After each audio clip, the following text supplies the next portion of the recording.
Executive Vice Chairman, Radisson Hotel Group, and CEO, Louvre Hotels Group, in conversation with Mr. Manav Thadani, Founder Chairman, Hotelivate.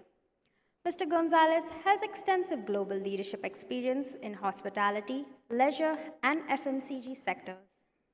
Prior to joining Radisson Hotel Group, he was CEO of Innate Hotel Group, where he led a major turnaround of the company. A respected marketeer and change driver, Mr. González is also the author of 3 books. As a global leader, his personal mission is to motivate, energize large organizations to be more ambitious in profitability, purpose, and people through the respect for diversity of thought, culture, gender, experience, and beliefs. Please join me in welcoming Mr. González and Manav on stage. Thank you.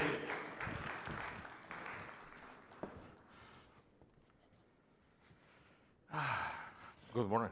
Good afternoon, Feddy. Good afternoon. Welcome back to HICSA and to India. Thank you. As a global CEO, I see a disproportionate love for India. This is your second, third, fourth visit in the last 12, 15 months? Yes, I have been actually 3 times in the last 12 months, and I think since I joined in 17, possibly 10, 12 times. Good. Yes. You like India? Well, I think, possibly I would not tell you anything that you don't know, but I think when you manage a company globally, you obviously put more attention when you see things happening in a place. And I think today, if I look to the world, India is possibly the place where more change is happening, where more growth is happening, and when I come, I have to say, is I don't meet in nearly in any country in the world the level of willingness to do better, willingness to do more. And I think that is contagious. So, it's not only that we have an important presence here, but actually it's very contagious. So you want to come back and see, and what happens is after 6 months, it's not that everything has changed, but there are many things that have changed, improved, growth, and that is obviously very appealing for us. So I noticed that while a lot of people don't like change or they're scared of change, you in particular, and I've been reading up on you, you thrive on change. Yes. And change successfully, if I may add to that, because that's, I think, important. What are the key drivers to make an organization transform itself? Okay, yes, I enjoy change, and actually that's why I think also, as you said, I like to come to India, because I see a lot of change happening in the country. I had the fortune to have like 3 big projects. When I joined Radisson, it used to be Carlson and Residor. Okay, we had the opportunity to merge the 2 companies to create something new. Then now, taking over also Louvre is another change. And I think there are 4 or 5 things that are critical that I think makes change possible and hopefully successful, okay? I think the first one is to create in the company the culture of change and adaptation. Then change and adaptation seems easy, but actually when you come to a new company, most times happen that people think that they are doing well, and then you have to go through a phase of making a diagnosis of what works, what needs to be changed, what doesn't need to be, what needs to stay. And actually that's the first critical point, is build that ability to change in the teams and in the whole organization. Then the second is, as I have said, is the diagnosis of the business, and that diagnosis is the roots for anything that will change in the future. That diagnosis is what people will understand that they need to change, because change for the sake of it doesn't work. So I think you need to come and then make the diagnosis, see all the opportunities, make the strategic choices of what you want to do, and then make the plan that I will talk a bit deeper. And in that part of the diagnosis is the vision, is creating the vision that you think, based on all the opportunities you have defined for the company, what you think the company can do. And I think as people see that there are things that we want to change, you organize well the change, you set up a vision, then is what drives change.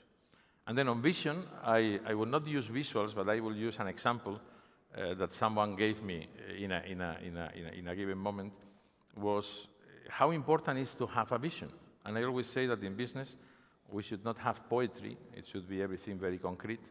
But the vision is very important. Okay? I always use this example that was given to me once.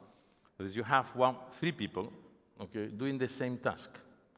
A brick and a hammer, and they get the brick, and with the hammer, they kick the brick. Now, the first one is not happy. The second one is okay. And the third one is passionate. Okay? You say, what's happening here? Well, the first one is shaping a brick. Well, every day he goes home, says, what did you do today? I shape a brick.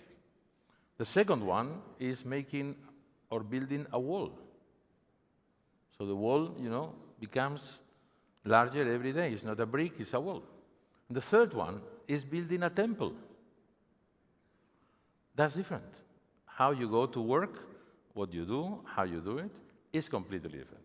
Right. And I think this is why, for example, when we built the Radisson Hotel Group, we said we want to be one of the top 3 hotel companies in the world.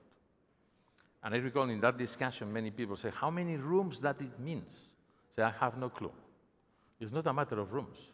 It's a matter that whenever someone wants to work in a hotel, when an owner thinks of a brand, should be in the top 3. That's why, or a consumer wants to choose, you should be in one of those top 3. And I think that changes the perspective of why do things, okay? And I think that, all the company embraces the things that we need to change, and then the plan. So, you are vice chairman of Radisson, and now you're CEO, if I'm correct, of Louvre Hotel Groups. You bought, the parent company must have bought into the, how merged or how integrated are these 2 portfolios?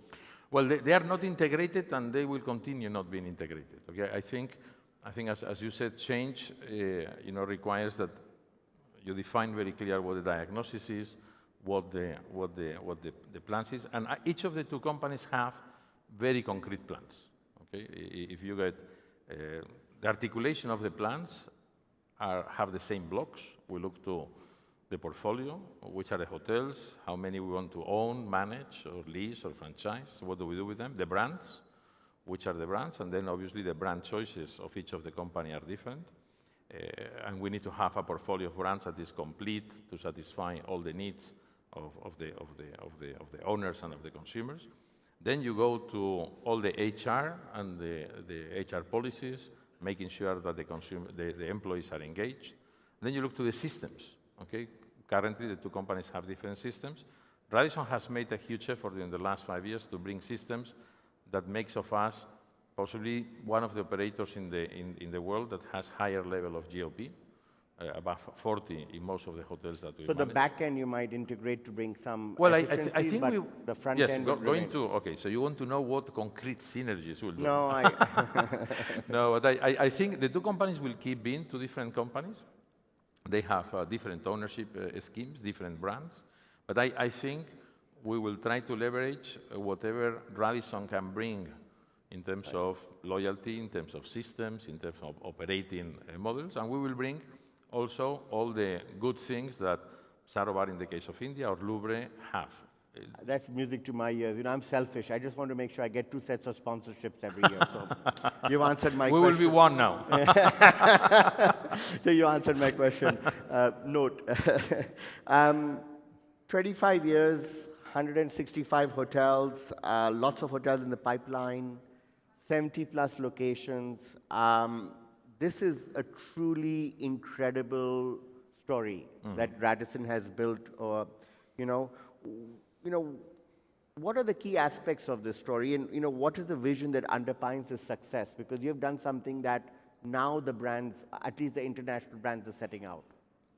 I think I would add to the 165 of Radisson, the 165 of Sarovar. Actually, we were discussing last night if it's 165 or 166, so who is best. But I want to be very honest on this.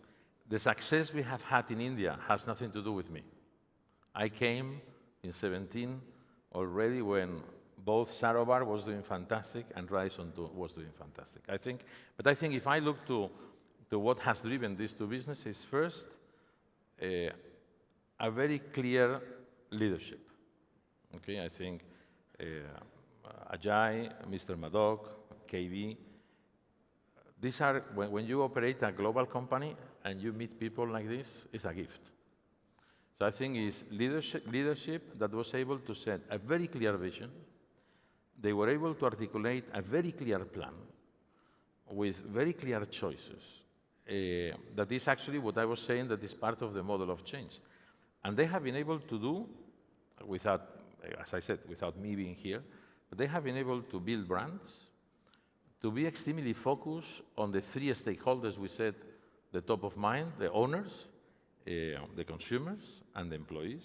Both companies have cultures where we like to serve, but I think is one of the things that makes of us a very strong company. We enjoy serving. Okay, when you go to a hotel, people enjoy what they do. And I think that's a critical part of the DNA of the company. And I think they have done very, very well to say, we operate hotels.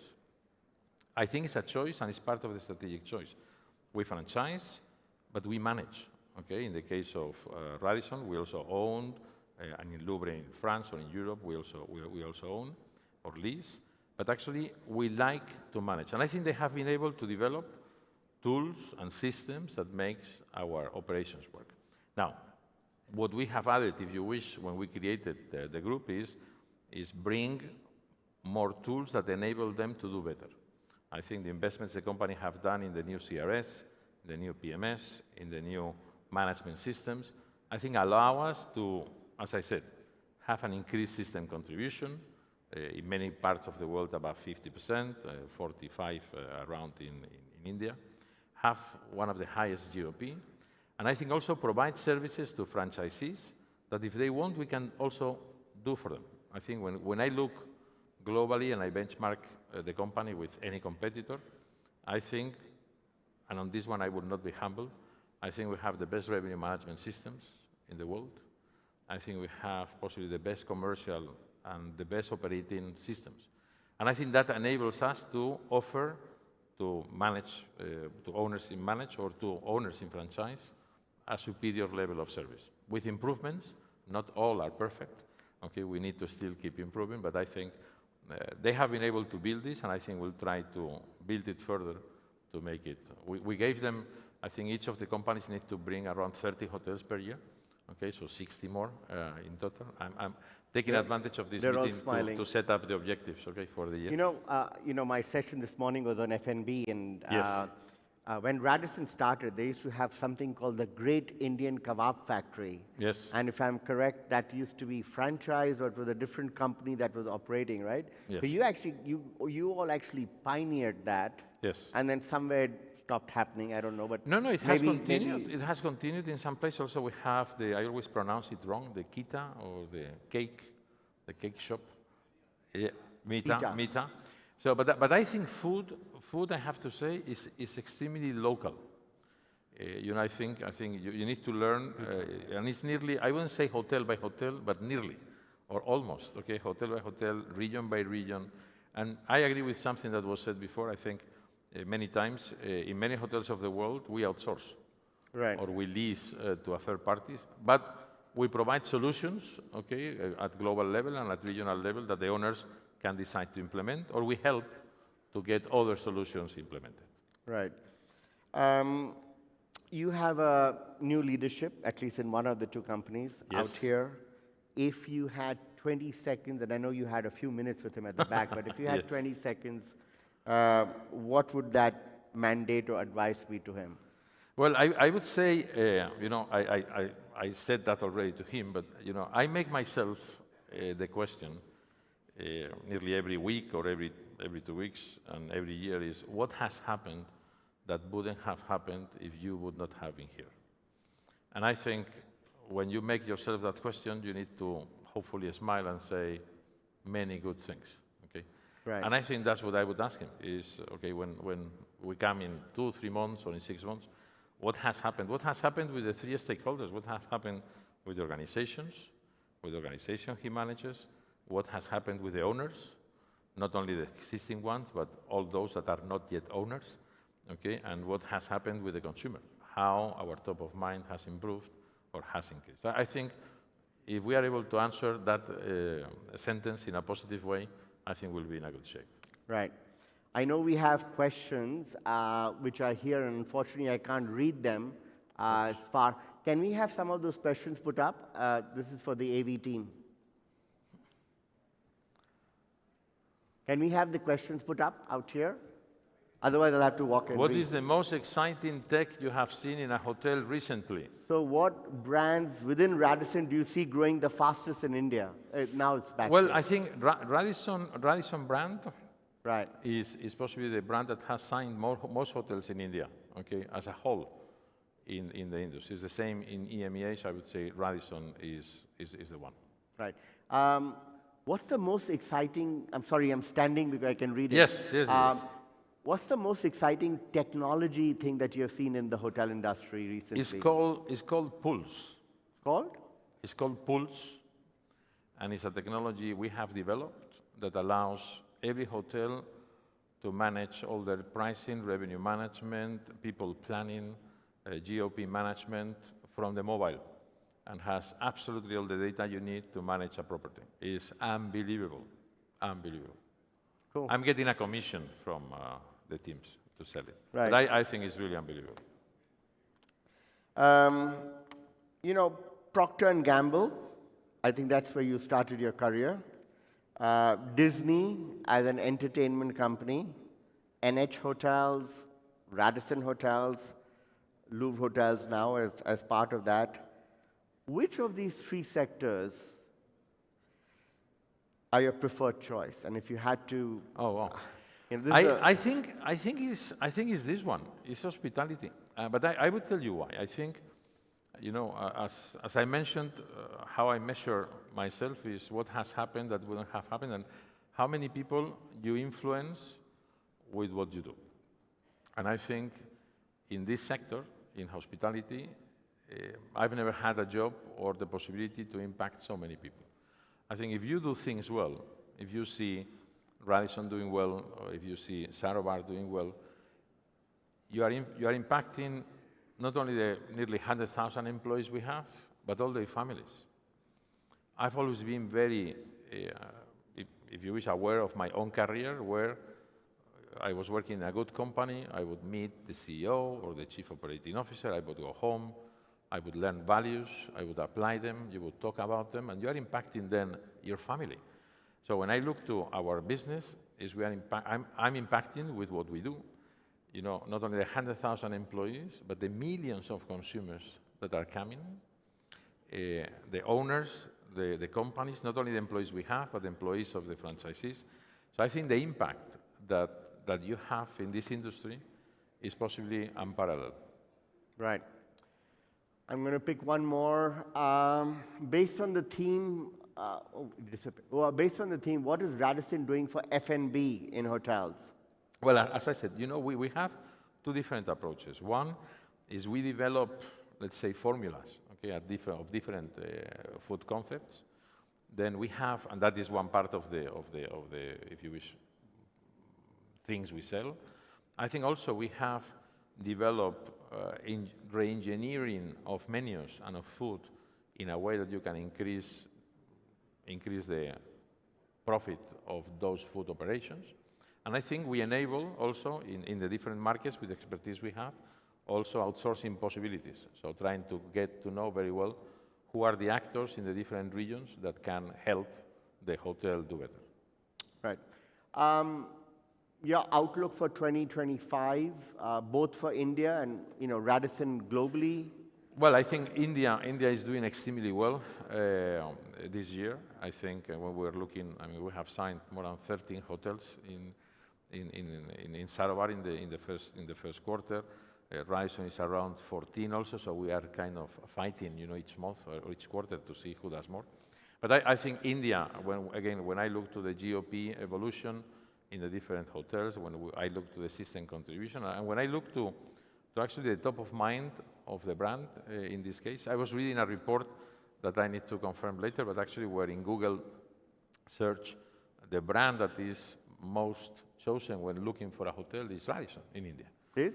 Radisson, okay? So I think the perspective for India and Radisson and Sarovar is extremely positive, growing possibly the best year in the last 20. And can you put some, as a global CEO, you travel all over the world. Which other part of the world is showing you some where you're really encouraged about? Well, I think we are doing, as a company, we are doing extremely well in EMEA. Last 12 months, Radisson was the company that signed between the first and second in EMEA. Radisson as a brand was the brand that was highest in number of signings, and I think revenue-wise has been the best performing year of the company in the last 5. So I think EMEA is doing very well. And if I look within EMEA, possibly Saudi is the country that is more dynamic. Outside that is India. I always say that India is not a country, it's a continent. I mean, obviously you're a country, but it's a continent. Sometimes we look to India as another country, but obviously Holland is a country, India is a country, but you know, Holland is maybe one small town, okay, in India. So I think we need, or I try to convey the message that we need to look to India as a continent, okay, where nearly any state is larger than any European country. So I think that approach should help us to serve better the owners, because they are different by region. But I think India is where, and I would say, because I told the teams yesterday, it's not only when you read the macroeconomics, or it's when you meet people. I think, I don't know what you have done as a country in the education system, or I don't know, but the level of ambition, the level of everybody willing to progress, being ready to work hard and to educate themselves and do the trainings required to make progress, I think makes of this place a very unique place. I can see and I can feel the pride that you have for the Radisson Group in India, and you know, Yes. the whole pride for it. How are you building the future-ready organization? So what's next? You know. Well, I think the nest is extremely, I would say, well organized around the plan that we developed. Okay, we did a plan. It's a very clear methodology of what we need to do in the next 5 years, and we renovate that every year. Okay, so I think there is very concrete actions on the portfolio and brands that we will create. There's a very concrete actions in the technology, very concrete actions on the culture and on the people and on the career plannings and on the training. And we have a very concrete path in every part of the company of what needs to happen during the next 5 years to get to that vision of being one of the top 3 with owners, consumers, and owners. Right. My last question on a personal note, what keeps you going? You know, what keeps you inspired to do what you're doing every day? Well, I think what keeps me going is that ability to influence, and I think that questioning all the time, saying what has happened that wouldn't have happened, and then living by example. You know, I think there is a sentence I read a couple of weeks ago of leadership that says, you know, if what you do inspires people to dream more, learn more, do more, and become more, you are a leader. And I think that is what inspires me. I try, if you wish, not intentionally, but I try to make sure that whatever we or the leadership team of the team does has that level of impact. And that was, again, as we are influencing so many people, that's what keeps me moving. We were sitting backstage and we were talking about the number of days you travel, and you mentioned that weekends are usually at home. Yes. Which is a good thing, because I don't know how many people can disconnect. But does that mean you don't pick up your phone, or do you digitally kind of? You know, I pick up the phone, yes, but usually it doesn't ring. Okay? And do I read emails? I go through it. But so if Ellie is calling you, you'll pick it up, but You know, I'm just kidding. No, I will answer. Is this a sign-in? No. Okay, then no one talk. No, but I think again, this is you know, when I was 30 years old. I left Spain, and then I started to live abroad with my wife and the family. Then I was working 7 days a week. And then my wife came one day and said, listen, if this is going to continue, I go home, and then you keep working, because I'm not going to 30 years ago, you didn't have mobile phones. No, when you were but 30. imagine, so even worse. So I made an agreement that is, I work as many hours as needed, Monday to Friday. Right. Friday, I stop. And then I spend his family during the Saturday and Sunday. And I think I have been able to respect it quite nicely. Thank you. Fedi, thank you so Thank much you. for being in India. Thank you so much you, for and being thank at you HICSA. to you all. Thank you. Thank you for the Thank you. Thank you. Thank you. Thank you. I think they'll take Okay, yes. Oops.